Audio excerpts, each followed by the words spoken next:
नमस्ते। हिंदी दिवस की ढेर सारी शुभकामनाएं। आप में से ज़्यादातर विद्यार्थी हिंदी के विषय में मेरे निजी विचार जानना चाहते हैं। मैं इस पत्र के माध्यम से अपने विचारों से अवगत कराने की कोशिश कर रही हूँ। हमारा देश एक विशाल देश है जहाँ अनेक संस्कृतियों और अनेक भाषाओं के लोग एक साथ रहते हैं। भाषा के प्रवाह को संस्कृति के सम्मान के रूप में देखा जा सकता है। हिंदी या किसी भी राष्ट्र की भाषा में इन 3 गुणों का होना आवश्यक है।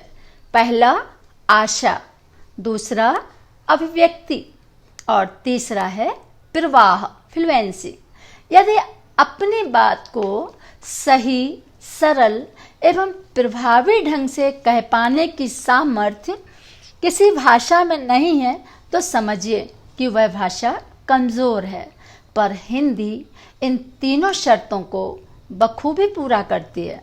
हम कह सकते हैं कि भाषा केवल संचरण का हेतु नहीं वरन आत्मीयता का सेतु भी है। ध्यान से सुनिए कि भाषा केवल संचरण का हेतु नहीं वरन आत्मीयता का सेतु भी है और हिंदी इसमें पूरी तरह खरी उतरती है। हिंदी भाषा की लिपि देवनागरी है जिसकी वर्णमाला पूरी तरह वैज्ञानिक है।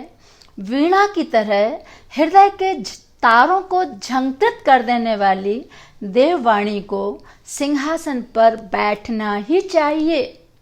फिर वे कौन से कारण हैं कि फिल्मों का आधार बनी, मीडिया की शक्ति बनी और सर्वहारा वर्ग की आत्मा बनी जन जन की प्रिय हिंदी राष्ट्रभाषा के लिए आज तक संघर्षरत है।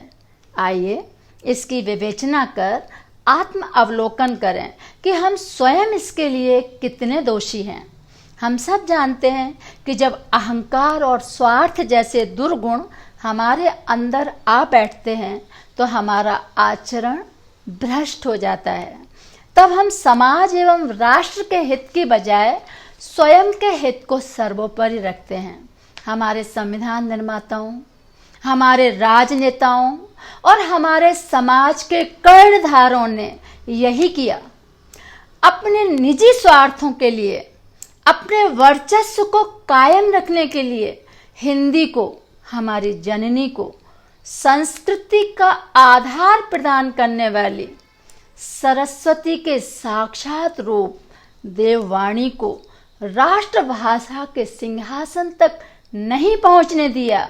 यह एक कटु सत्य है कि जब तक सत्ता की शक्ति एवं समर्थन साथ में ना हो, जब तक सत्ता की शक्ति एवं समर्थन साथ में ना हो, तब तक लाख गुणी होने के बाद भी कोई भाषा और कोई व्यक्ति आगे नहीं बढ़ सकता। अनुभव, स्मृति, विचारों एवं संस्कृति को वहन करने वाली वाहिका हिंदी को माथे की बिंदी बनाना अब तुम युवकों के हाथ में है। और मुझे उम्मीद है, आशा की किरण मुझे दिखाई दे रही है कि तुम भविष्य में हमारी जननी, हमारी मातृभाषा हिंदी के लिए अवश्य कुछ करोगे। इन पंक्तियों के माध्यम से मैं कुछ जोश पैदा करना चाहती हूँ आज की अपने इस उद्बोधन शैली में लिखे पत्र में कि नव युग में विचारों की नई गंगा बहाओ तुम, कि सब कुछ जो बदल दे ऐसे तूफान में नहाओ तुम।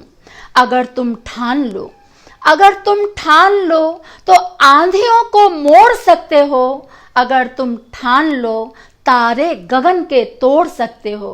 अगर तुम ठान लो, अगर तुम ठान लो विश्व के इतिहास में अपने सुयश का एक नव अध्याय जोड़ सकते हो।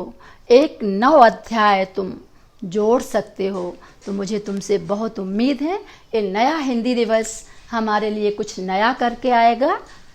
तुमने ध्यान से सुना और सीखा भी। धन्यवाद।